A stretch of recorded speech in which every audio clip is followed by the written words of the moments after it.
নেতা নেই, সংগঠন নেই, কোনো উদ্যোগ আয়োজন নেই, কোনো মন্ত্রবল নেই। নেতা নেই, সংগঠন নেই, কোনো উদ্যোগ আয়োজন নেই, কোনো মন্ত্রবল নেই, অথচ একটা অসহায় জাতি আত্মরক্ষার কোনো উপায় না পেয়ে কিভাবে বিদ্রোহী হয়ে উঠল তা সত্যি বিস্ময়ের ব্যাপার। শুরু করছি উচ্চ মাধ্যমিক শিক্ষা সংসদের স্টুডিও থেকে। আমি ডক্টর সুরজিৎ কুমার ধর। অধ্যায় স্বাধীনতার পূর্বাভাস, প্রিলিউড টু ইন্ডিপেন্ডেন্স।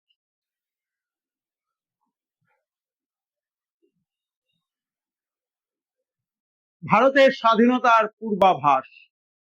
আমি শুরুই করেছিলাম, এই সময় কোনো নেতা ছিল না, কোনো সংগঠন ছিল না, কোনো উদ্যোগ ছিল না, কোনো আয়োজন ছিল না, কোনো মন্ত্র শক্তি ছিল না, কিন্তু একটা নিরুপায় অসহায় জাতি যখন বুঝতে পেরেছিল ইংরেজরা তাদেরকে স্বাধীনতা দেবে না, তাদেরকে ডোমিনিয়ন স্ট্যাটাসের ফুরোর কল দিয়ে, ললিপপ দিয়ে সন্তুষ্ট করবার চেষ্টা হচ্ছে, তখন ভারতবর্ষের আপামর জনসাধারণ জেগে উঠেছিল স্বাধীনতা ছিনিয়ে নেওয়ার জন্য।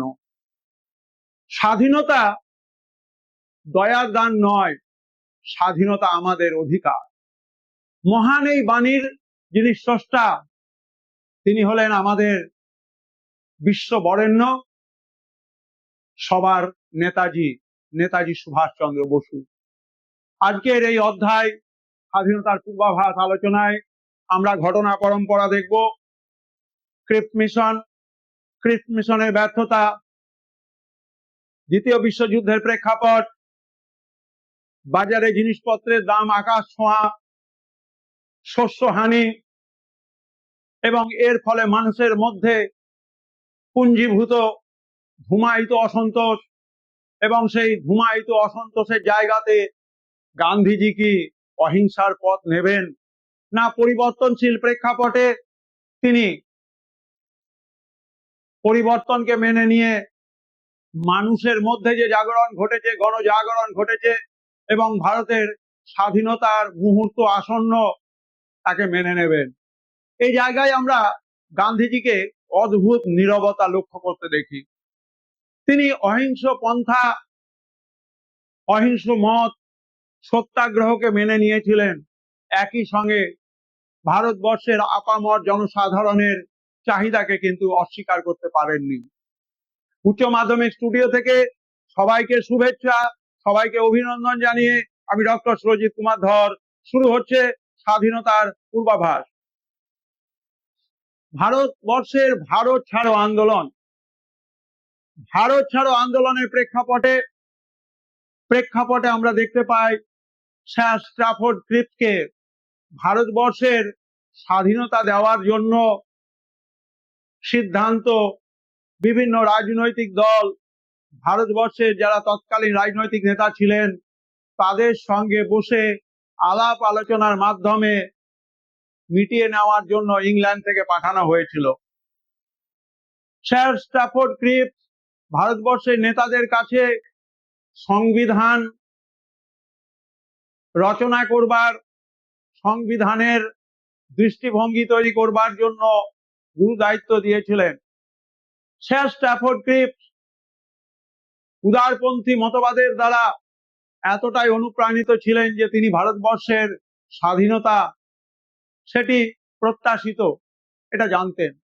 কিন্তু একই সঙ্গে তিনি যেহেতু সরকারি পদাধিকার বলে এই দায়িত্ব পেয়েছেন, সুতরাং সরকারের চিন্তা ভাবনাকে কার্যকরী করাটাও কিন্তু তার কাছে জরুরি ছিল। এবং এই জায়গায় স্যার স্ট্রাফোর্ড ক্রিপ্স গণভোটের জায়গাটি কিন্তু রেখেছিলেন, যে যদি মানুষ চায় যে আলাদা ভূখণ্ড তৈরি হয়ে ভারতের স্বাধীনতার বিষয়টি আসবে, সেটি পরের বিবেচনার বিষয়। কিন্তু বিবেচনার বিষয় এটা যে ভারতকে ডোমিনিয়ন স্ট্যাটাসে রাখা হবে, না ভারতবর্ষকে পূর্ণ স্বাধীনতা দেওয়া হবে। আমরা আগস্ট আন্দোলন, সেই আন্দোলনের প্রেক্ষাপটে আমরা দেখতে পেলাম যে দ্বিতীয় বিশ্বযুদ্ধ, দেখতে পেলাম ভারতবর্ষে বিভিন্ন ধরনের সাম্প্রদায়িক উত্তেজনা, ভারতের জাতীয় কংগ্রেস, মুসলিম লীগ ভারতবর্ষের ভবিষ্যৎ নিয়ে তারাও খুব সন্দিহান ছিলেন। এবং আমরা দেখতে পেলাম যে ভারতবর্ষের জন্য একটা পদ্ধতি অবলম্বন করে কূটনীতিকে কাজে লাগিয়ে ভারতবর্ষের স্বাধীনতার বিষয়টিকে চিন্তা ভাবনা করা। আমাদের ভারত ছাড়ো আন্দোলনের প্রেক্ষাপটে মুদ্রাস্ফীতি গুরুত্বপূর্ণ ভূমিকা পালন করেছিল এবং ভারতবর্ষ যেহেতু ইংল্যান্ডের উপনিবেশ ছিল, ভারতবর্ষের জনমতকে অগ্রাহ্য করে ভারতবর্ষের মানুষের বক্তব্যকে না শুনেই ভারতবর্ষকে দ্বিতীয় বিশ্বযুদ্ধে যুদ্ধরত দেশ হিসেবে জড়িয়ে দেওয়া হয়েছিল। ৩রা সেপ্টেম্বর 1939 সালে যেই আনুষ্ঠানিকভাবে দ্বিতীয় বিশ্বযুদ্ধ শুরু হয় এবং সেই দ্বিতীয় বিশ্বযুদ্ধে ভারতবর্ষ ইংল্যান্ডের উপনিবেশ হিসেবে যুদ্ধে অংশগ্রহণ করতে না চাইলেও ভারতবর্ষের জনমত, ভারতবর্ষের রাজনৈতিক নেতৃত্বের ভাবনা চিন্তাকে জলাঞ্জলি দিয়ে ইংরেজরা ভারতবর্ষকে যুদ্ধের উপনিবেশের দেশ হিসেবে দ্বিতীয় বিশ্বযুদ্ধে সংশ্লিষ্ট করেছিল। আমরা আগস্ট যে ঘোষণাপত্র লর্ড লিনলিথগো, সেই লর্ড লিনলিথগো তোমরা ছবিতে দেখতে পাচ্ছ, এই লর্ড লিনলিথগো 8ই আগস্ট 1940 সালে একটি প্রস্তাব দিয়েছিলেন। এই প্রস্তাবের নাম আগস্ট প্রস্তাব, বা এর নাম হচ্ছে ভারতবর্ষের ভারত ছাড়ো আন্দোলনের প্রেক্ষাপট তৈরি ঘোষণা। আমরা কংগ্রেস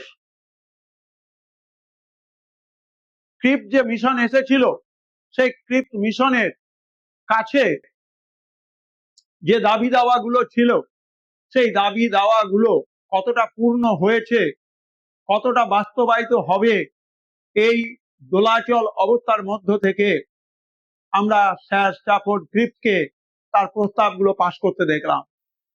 এবং সেই স্ট্যাফোর্ড ক্রিপ্ট তার 1942 সালের মার্চ মাসের বিখ্যাত যে ক্রিপ্টের প্রস্তাব, সেই ক্রিপ্টের প্রস্তাবে বললেন যে ভারতবর্ষ যুদ্ধে যোগ দিয়ে যদি ইংল্যান্ডকে জয়লাভে সাহায্য করে তাহলে স্বাধীনতার বিষয়টি ভাবনা চিন্তা করা হবে যুদ্ধ পরবর্তী সময়, পোস্ট ওয়ার ডোমিনিয়ন স্ট্যাটাস। কিন্তু কোথাও পূর্ণ স্বাধীনতার কথা বলা হলো না, বলা হলো ডোমিনিয়ন স্ট্যাটাসের কথা। আমরা দেখতে পেলাম যে ইংল্যান্ডের যে উপনিবেশগুলো ছিল কমনওয়েলথ হিসেবে, কানাডা ছিল, অস্ট্রেলিয়া ছিল, এই একই পদমর্যাদা, একই ধরনের খেতাব, একই ধরনের দেশের সঙ্গে সংযুক্ত নাম। ব্রিটিশ কমনওয়েলথের অন্তর্ভুক্ত দেশ যেরকম ছিল কানাডা, অস্ট্রেলিয়া, ঠিক তেমনি ব্রিটিশ কমনওয়েলথের আর একটা অংশ কিন্তু ভারতবর্ষ, এই হিসেবে তারা ভাবতে চেয়েছিল। ক্রিপ্ট ভাবতে চেয়েছিলেন সংবিধান পরিষদের কথা, এবং যখনই বিশ্বযুদ্ধ শেষ হয়ে যাবে তখন ভারতবর্ষের জন্য একটি খসড়া সংবিধান প্রস্তুতি কমিটি তৈরির কথা ভাবনা চিন্তা করেছিলেন, যেখানে প্রাদেশিক আইনসভা এবং বিভিন্ন ধরনের যে দেশীয় নৃপতি শাসিত রাজ্য ছিল সেখান থেকে প্রতিনিধিরা মনোনীত হয়ে আসবেন, নির্বাচিত নন, মনোনীত, নমিনেটেড। আমাদের যে প্রতিরক্ষা, স্বরাষ্ট্র, সেই বিষয়ের দায়ভার, দেখভালের দায়িত্ব থাকবে ব্রিটিশদের হাতে। বিভিন্ন ধরনের যারা সংখ্যালঘু সম্প্রদায়, তাদের রক্ষার দায়িত্বভার গ্রহণ করবে ব্রিটিশ সরকার। এই ধরনের কিছু প্রস্তাব ক্রিপ্ট তার বিখ্যাত প্রস্তাবনাতে দিলেন। কিন্তু দুর্ভাগ্যবশত ক্রিপ্টের এই প্রস্তাব ব্যর্থ হয়ে গেল। কেন ব্যর্থ হলো? তার কারণ হচ্ছে যে ভারতীয় জাতীয় কংগ্রেস যে সংবিধান পরিষদের দাবি করেছিলেন, সার্বজনীন প্রাপ্তবয়স্কের ভোটাধিকারের দাবি করেছিলেন, ক্ষমতার হস্তান্তর দাবি করেছিলেন, অন্তর্বর্তীকালীন সরকারের দাবি করেছিলেন, এই সমস্ত জায়গাগুলোকে নস্যাৎ করে দিয়ে ডোমিনিয়নের দাবি বা ডোমিনিয়নের মর্যাদা, এই বিষয়টাই কিন্তু ইংরেজরা প্রাধান্য দিতে চেয়েছিল। ইংরেজরা স্বাধীনতার প্রস্তাবকে প্রাধান্য দেয়নি, ইংরেজরা প্রাধান্য দিয়েছিল ডোমিনিয়ন স্ট্যাটাসকে। মুসলিম লীগের দিক থেকে কি বিষয় ছিল? মুসলিম লীগ দাবি করেছিল পাকিস্তানের এবং ভারতবর্ষের সার্বভৌমত্ব, অখণ্ডতার প্রশ্নে এই ধরনের পাকিস্তানের দাবি মুসলিম লীগের পক্ষ থেকে যেটি উঠে এসেছিল, তাকে কিন্তু ওই পরিস্থিতিতে বা কোনো পরিস্থিতিতেই মান্যতা দেওয়া সম্ভব ছিল না। একটা দেশের মধ্যে দুটো ভৌগোলিক পরিচিতি, এটা কিন্তু কখনোই কোনো নেতার কাছে মেনে নেওয়া সম্ভব ছিল না, অন্তত পক্ষে জাতীয়তাবাদী দৃষ্টিভঙ্গি থেকে। তৃতীয় যে গুরুত্বপূর্ণ বিষয়, সেটি আমরা দেখলাম যে উইনস্টন চার্চিল তখন যিনি প্রধানমন্ত্রী ছিলেন, তখন তিনি এই যুদ্ধকালীন পরিস্থিতিতে ভারতবর্ষকে স্বশাসন, অটোনমি, পূর্ণ স্বাধীনতা দেওয়ার ঘোরতর বিরোধী ছিলেন। এবং এই অবস্থাতে আমরা দেখলাম যে গান্ধীজি ক্রিপ্ট মিশনকে ফেল করা ব্যাংকের উপরে কাটা cheque, post dated cheque on a crashing bank, যে ব্যাংক ফেল করেছে সেই ব্যাংকের নামে কোনো চেক ইস্যু করা যেমন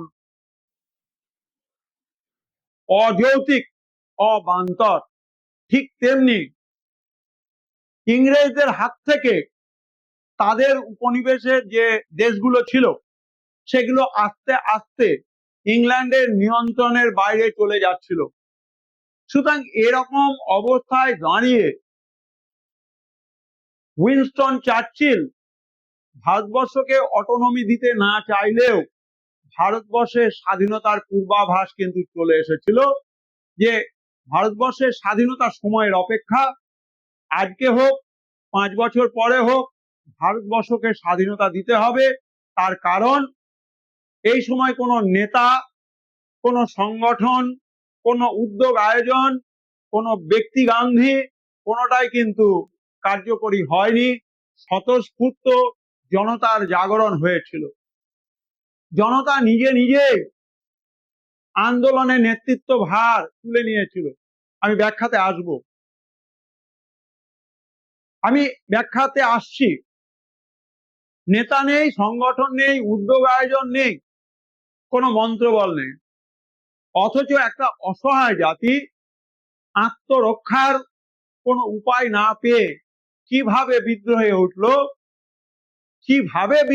হয়ে উঠলো তা সত্যি বিস্ময়কর ব্যাপার।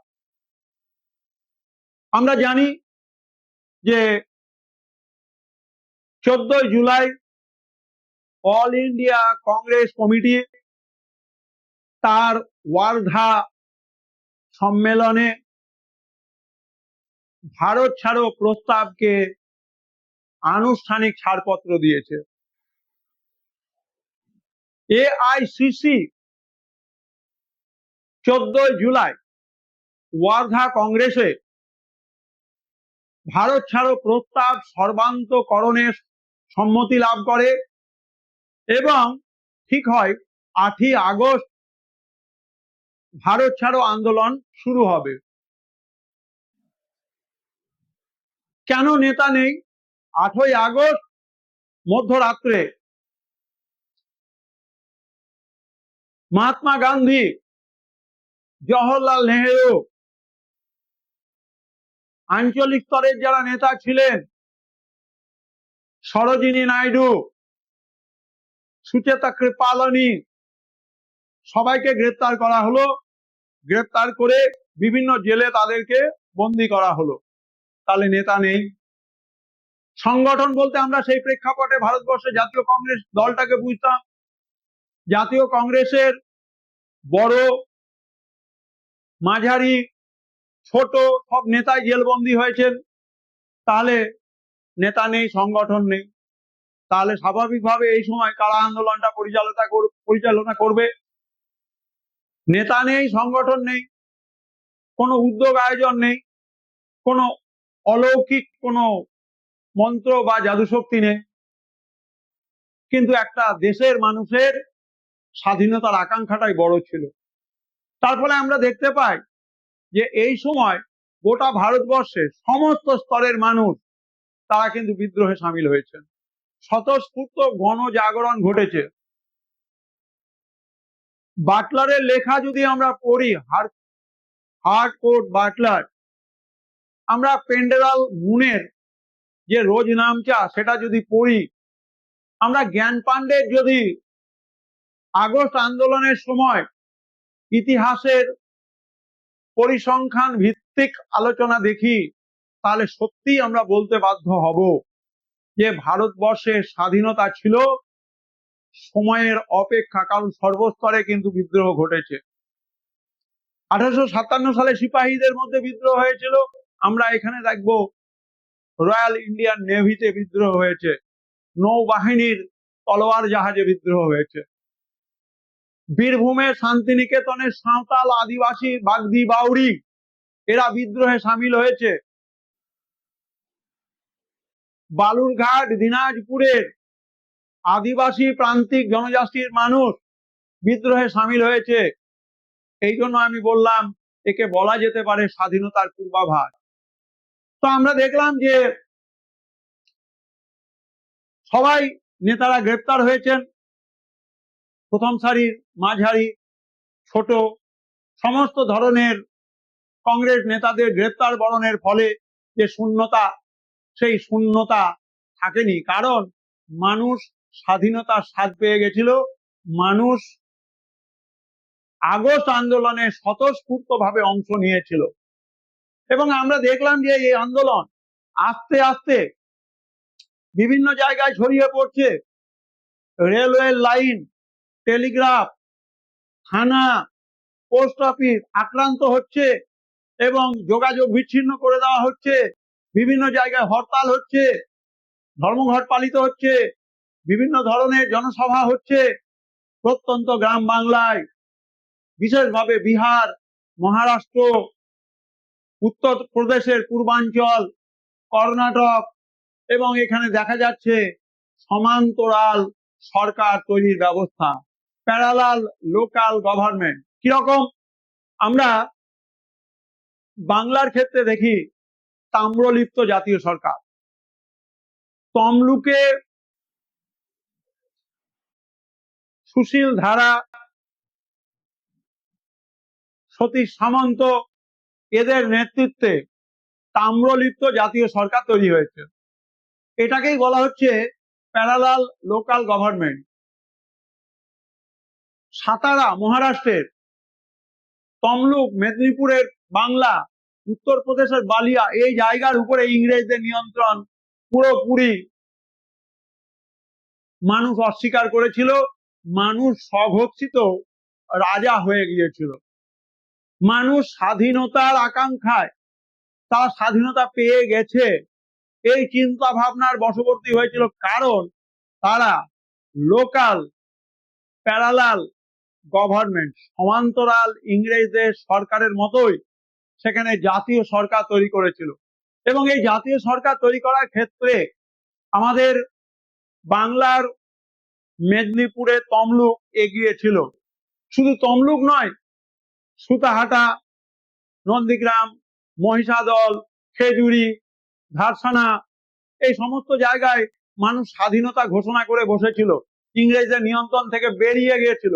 এই জন্য আমি বললাম যে আগস্ট আন্দোলনের শুরুতেই নেতা ছিল না, সংগঠন ছিল না, কোনো উদ্যোগ আয়োজন ছিল না, কোনো মন্ত্রবল ছিল না, কিন্তু একটা অসহায় জাতি আত্মরক্ষার কোনো উপায় না পেয়ে কিভাবে বিদ্রোহ হয়ে উঠলো, কিভাবে বিদ্রোহী হয়ে উঠলো, এটাই ছিল সব থেকে আশ্চর্যের বিষয়। একথা মানতে বাধ্য হয়েছিলেন পণ্ডিত জওহরলাল নেহরু তার ডিসকভারি অফ ইন্ডিয়া গ্রন্থে। আমরা আমাদের ঐতিহাসিক বিপিন চন্দ্রের যে ইতিহাসের দর্শন, সেখানে আমরা মানুষের জেদের কাছে ইংরেজ রাজশক্তির পরাজয় এর একটা নির্ভুল বিশ্লেষণ আমরা পাই। এবার আমরা দেখতে পাচ্ছি এই যে আগস্ট আন্দোলন, সেই আগস্ট আন্দোলনে যারা জয়প্রকাশ নারায়ণ, অরুণা আসফ আলী, রাম মনোহর লোহিয়া, এরা যারা আন্ডারগ্রাউন্ড লিডার ছিলেন, যারা গেরিলা যুদ্ধ পদ্ধতিতে, এরা অবশ্যই কংগ্রেস সোশ্যালিস্ট পার্টির নেতা ছিলেন। এখানে যে নাম জয়প্রকাশ নারায়ণ, অরুণা আসফ আলী, রাম মনোহর লোহিয়া, মানে বিশেষভাবে জয়প্রকাশ নারায়ণ এবং রাম মনোহর লোহিয়ার কথা যে বলা হচ্ছে, তারা কিন্তু ছিলেন কংগ্রেস সোশ্যালিস্ট পার্টি, কংগ্রেস সমাজতান্ত্রিক দল। কংগ্রেসের মধ্যে সমাজতান্ত্রিক ট্রেন্ড, সেটা কিন্তু আমাদের সুভাষচন্দ্রের মধ্যেও ছিল, জওহরলাল নেহরুর মধ্যেও ছিল। এই সময় আমরা মহিলাদের অংশগ্রহণ দেখি। অরুণা আসফ আলী, উষা মেহতা, সুচেতা কৃপালনী, মাতঙ্গিনী হাজরা। অরুণা আসফ আলী গোয়ালিয়া ট্যাঙ্ক ময়দানে ত্রিবর্ণ রঞ্জিত পতাকা তুলে দিয়েছিলেন। কংগ্রেসের বোম্বাই সেশনে উষা মেহতা, তিনি বেতার বার্তা তৈরি করেছিলেন, কংগ্রেস রেডিও তৈরি করেছিলেন এবং সাধারণ মানুষের কাছে স্বাধীনতা আন্দোলনের প্রতিদিনের আপডেট তিনি তার বেতার বার্তার মধ্য দিয়ে পৌঁছে দিতেন। আমরা মাতঙ্গিনী হাজরাকে শহীদ হতে দেখেছি। 13 বছরের মেয়ে কনকলতা বড়ুয়া, তিনি কিন্তু আসাম থেকে শহীদ হয়েছিলেন। আমরা ভোগেশ্বরী ফুকননির কথা জানি। সুতরাং এই সমস্ত মহিলাদের স্বতঃস্ফূর্ত আত্মবলিদান আজও অশ্রু জলে লেখা থাকলেও আমরা কিন্তু অতীতের ইতিহাসকে বাঙালি এবং বাংলা বিস্মৃত হতে পারি না। আমরা এদের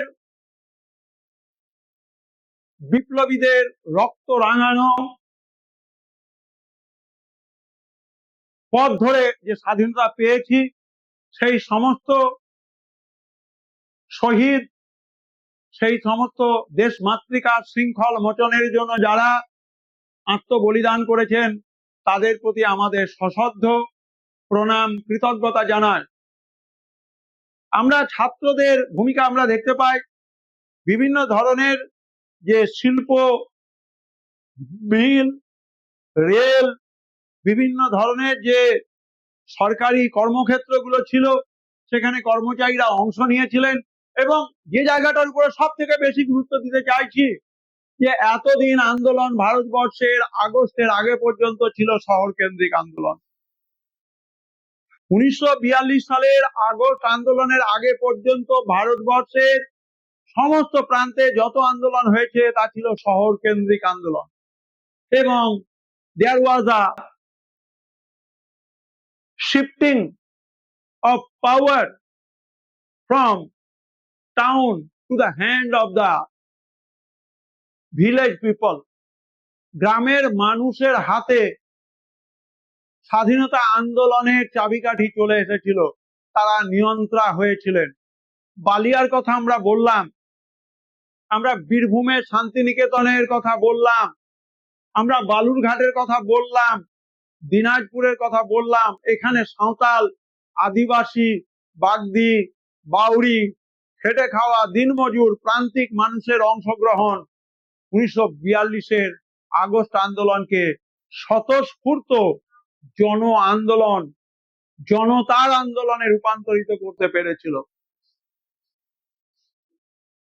স্বাভাবিকভাবে ইংরেজরা দেখলো পরিস্থিতি নিয়ন্ত্রণের বাইরে চলে যাচ্ছে, তারা দমন পীড়ন শুরু করেছে, তারা পুলিশ নামিয়ে দিয়েছে এবং যে কোনো ভাবে তাদের সরকারকে টিকিয়ে রাখার জন্য সংবাদপত্রে যে খবর পরিবেশন হচ্ছে, সেই সংবাদপত্রে খবর, তারপরে নিষেধাজ্ঞা, খবরগুলোকে এডিট করা হচ্ছে, বিভিন্ন ধরনের ষড়যন্ত্রমূলক বিষয়গুলোকে বাজেয়াপ্ত করা হচ্ছে, বিভিন্ন ধরনের জনসমাবেশ, তার উপরে নিষেধাজ্ঞা, বিভিন্ন ধরনের যে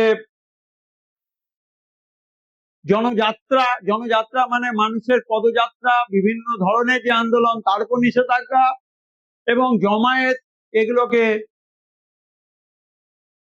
অপরাধমূলক অবৈধ বলে ঘোষণা করা হচ্ছে। কি বলা হলো? The press was strictly censored, newspapers was banned or heavily edited, seditious material was confiscated, public meetings, processions, gatherings were declared illegal. আমরা দেখতে পেলাম 1 লক্ষ মানুষকে গ্রেফতার করা হয়েছে, জেলে শারীরিক নির্যাতন চলছে,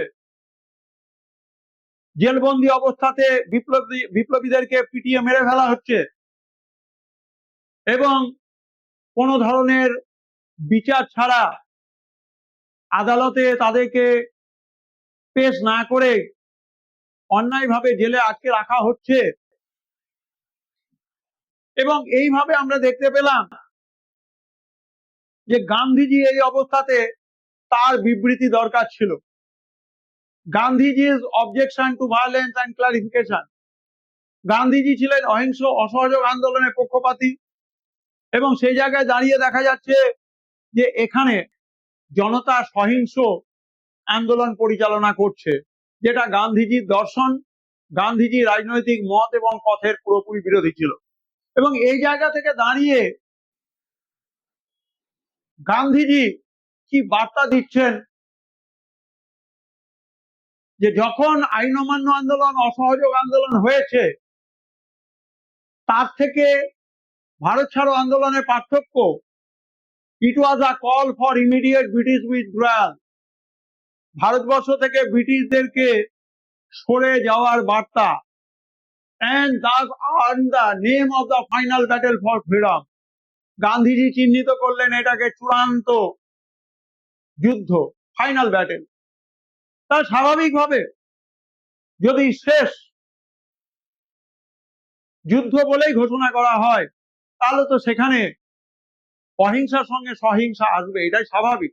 অর্থাৎ আমার বলার উদ্দেশ্য, গান্ধীজি প্রত্যক্ষভাবে না হলেও পরোক্ষভাবে জনতার চাপের কাছে নতি স্বীকার করে আগস্ট আন্দোলনের প্রতি তার সমর্থন, সহানুভূতি দিয়েছিলেন। এবং এখানে কেন্দ্রীয় নেতৃত্ব, কংগ্রেসের উপরতলা থেকে যে আদেশ আসতো, তার অনুপস্থিতি আমরা দেখতে পাই।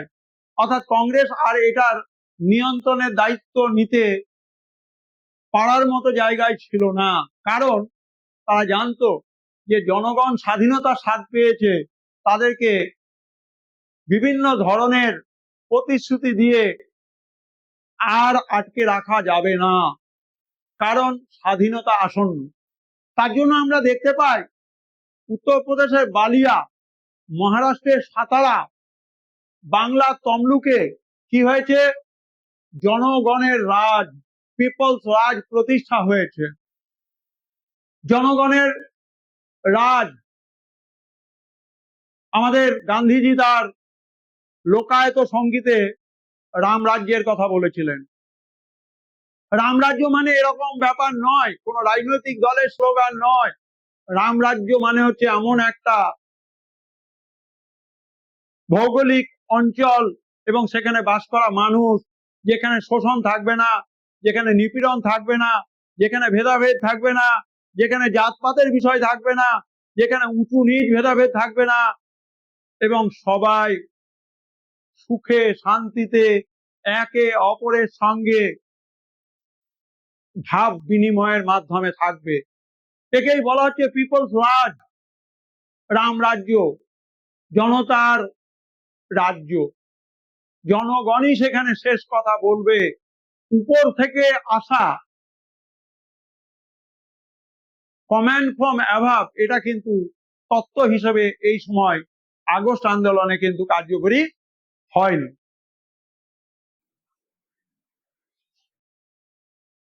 আমরা যে সমান্তরাল সরকারি ব্যবস্থা গড়ে ওঠার উদাহরণ হিসেবে তাম্রলিপ্ত জাতীয় সরকারের কথা বলেছি, বালিয়ার কথা বলেছি, এবং আমরা দেখতে পাই মহারাষ্ট্রের সাতারাতে একটা সমান্তরাল সরকারি ব্যবস্থা গড়ে উঠেছিল, তার নাম হচ্ছে প্রতি সরকার।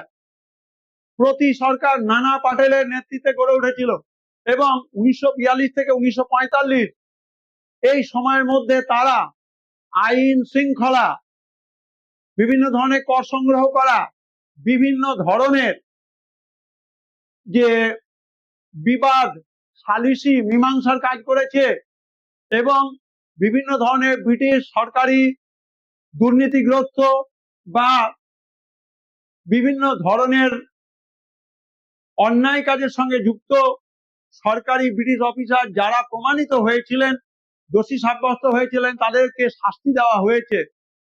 এই প্রতি সরকার এতটাই ভালো কাজ করেছিল যে তারা সমাজের সাধারণ মানুষের কাছে সমাজের তৃণমূল স্তরে পৌঁছতে সক্ষম হয়েছিল।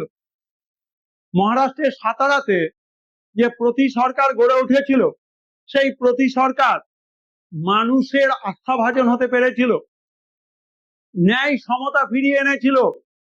যে একই অপরাধের জন্য ইংরেজরা ভারতীয়দের যেমন শাস্তি দিয়েছে, সেই একই অপরাধের জন্য ইংরেজরা ভারতীয়দের কাছে শাস্তি পাচ্ছে, এটা কিন্তু সাঁতারা প্রতিষ্ঠা করতে পেরেছিল।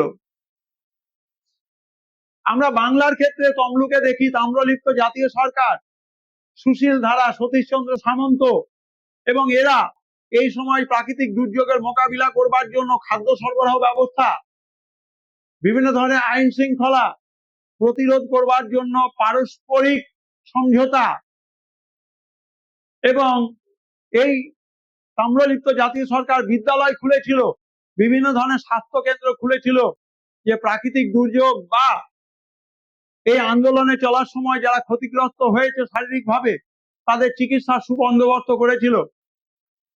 বালিয়ার ক্ষেত্রে আমরা দেখতে পাই চিট্টু পান্ডে তিনি একটা আলাদা অ্যাডমিনিস্ট্রেটিভ কাউন্সিল তৈরি করতে পেরেছিলেন, প্রশাসনিক কাউন্সিল, এবং এই ধরনের যে সমান্তরাল সরকার বা সমান্তরাল প্রশাসন ব্যবস্থা, এটা কোনোটা প্রতীকী ছিল না। এবং এটার মধ্য দিয়ে ভারতীয়দের মধ্যে একটা জিনিস প্রমাণিত হয়েছিল, Indians were no longer willing to be ruled by foreigners. Indians were no longer willing to be ruled by the foreigner. এবং আমরা দেখলাম যে ভারত ছাড়ো আন্দোলন ব্যর্থ হয়েছে। তার কারণ হচ্ছে ইংরেজদের দমনপূরণ নীতি। আমাদের যারা নেতা ছিলেন, সেই আঞ্চলিক স্তরের হোক বা জাতীয় স্তরের নেতা, তাদের মধ্যে সমন্বয়ের অভাবের জায়গাটা হোক। যেহেতু এই আন্দোলনের সঙ্গে একটা হিংসার যোগ ছিল,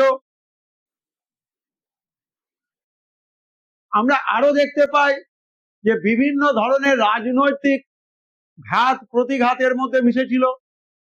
কারণ এই আন্দোলনের সময় কোনো রাজনৈতিক দল ছিল না, মানুষের মধ্যে কোনো রাজনৈতিক দলের প্রতি দায়বদ্ধতা ছিল না। কিন্তু ভারতবর্ষের স্বাধীনতা আন্দোলনের এই জায়গাতে দাঁড়িয়ে জাতীয় কংগ্রেস, মুসলিম লীগ, কমিউনিস্ট পার্টি, এই রাজনৈতিক দলগুলো তো ছিল। সুতরাং এরা এই সময় প্রচ্ছন্ন হয়ে গেছিল, প্রকট হয়ে উঠেছিল জনতার আন্দোলনে অংশগ্রহণ। এবং এই জন্য আমরা দেখলাম যে আন্দোলন ব্যর্থ হওয়ার কতগুলো কারণ এখানে তুলে ধরা হলো। এবারে আমরা দেখতে পাচ্ছি যে ইংল্যান্ডের যে প্রশাসন 1945 সালে বিশ্বযুদ্ধ শেষ হয়ে যাওয়ার পর ইংল্যান্ডের ক্ষমতায় ছিল শ্রমিক দল, লেবার পার্টি, এবং তারা ভারতীয়দের দাবি দাওয়া এইসব বিষয়ে যথেষ্ট সহানুভূতিশীল ছিল। এবং তারা প্রথমেই ভাবনা চিন্তা করেছিল অব উপনিবেশ, ডিকলোনাইজেশন, অর্থাৎ যে সমস্ত জায়গায় ইংল্যান্ডের কলোনি ছিল সেই কলোনিগুলোকে তাদের হাতের বাইরে করে দিতে চাইছিল, অর্থাৎ তারা আর উপনিবেশগুলোর দায়ভার বহন করতে রাজি হচ্ছিল না। ভারতীয় সেনাবাহিনীর বিভিন্ন ধরনের আধিকারিকদের যে সামরিক বিচারালয়ে বিচার শুরু হয়েছিল, 1946 সালে নৌবিদ্রোহ হয়েছিল, এবং ভারতীয় সৈন্যরা যেভাবে বিদ্রোহ করে বসেছিল তাতে একটি জিনিস প্রমাণিত হয়েছিল যে ভারতবর্ষের স্বাধীনতা এর পূর্বাভাস কিন্তু পাওয়া যাচ্ছে, এবং এই স্বাধীনতা কিন্তু অবশ্যম্ভাবী। আমরা আরেকটি জায়গা আলোচনা করব এবং তারপরে আমরা আমাদের পরবর্তী অংশ নেতাজি সুভাষচন্দ্র বসু আজাদ হিন্দ ফৌজের উপরে আলোচনাতে যাব। কিন্তু আমরা এই যে পর্বটি আলোচনা করলাম সেই পর্বের উপরে আমাদের কিছু প্রশ্ন স্বাভাবিকভাবে থেকে যায়। স্বাভাবিকভাবে কি কি প্রশ্ন থেকে যায় সেই প্রশ্নগুলি তোমরা দেখো। আমরা শেষ থেকে শুরু করছি। সেটা হচ্ছে আগস্ট আন্দোলনের ব্যর্থতা যে কোনো 4টি কারণ লেখো। Discuss any 4 causes responsible for the collapse of the Quit India movement 1942। 1942 সালের ভারত ছাড়ো আন্দোলনের ব্যর্থতা যে কোনো 4টি কারণ লেখো। সেখানে আমরা কি লিখবো? সেখানে আমরা কারণ হিসেবে এটাই লিখবো যে swift and ruthless suppression by the British government, অর্থাৎ ইংরেজ সরকারের বিভিন্ন ধরনের দমনমূলক নীতি আইন।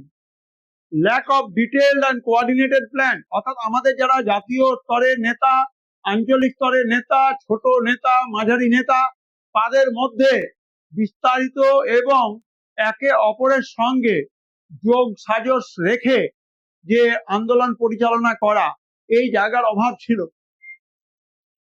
তৃতীয় হচ্ছে এই আন্দোলনে হিংসার প্রবণতা ছিল। এবং চতুর্থত হচ্ছে যে এই আন্দোলনে অর্থাৎ আগস্ট আন্দোলনের সঙ্গে বিভিন্ন ধরনের রাজনৈতিক দলগুলোর যে অনৈক্যের অভাব বা সহযোগিতার অভাব, এটা কিন্তু আগস্ট আন্দোলনের ব্যর্থতার কারণ ছিল। প্রশ্ন থাকতে পারে টিকা লেখো তাম্রলিপ্ত জাতীয় সরকার, 3 নম্বরের প্রশ্ন। টিকা থাকতে পারে সাতারার আঞ্চলিক শাসন ব্যবস্থা ভারত ছাড়ো আন্দোলনের সময়।